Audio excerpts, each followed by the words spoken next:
Sabit siya sa ano. Tingnan yung mga isda, master, oh. Lalapag ko lang dyan, oh. Oh. Lalapag ko lang dyan, hindi ko ihahagis. Ha? Oh. Pinagkakaguluhan agad, oh. Oh.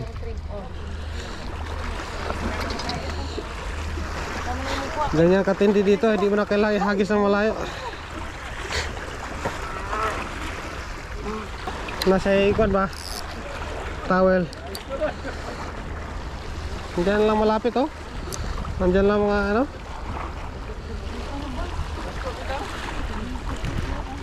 Hapon-puno pa, daghan daw tayo. Ano daw tayo bilis? Ang samotang matagakuha.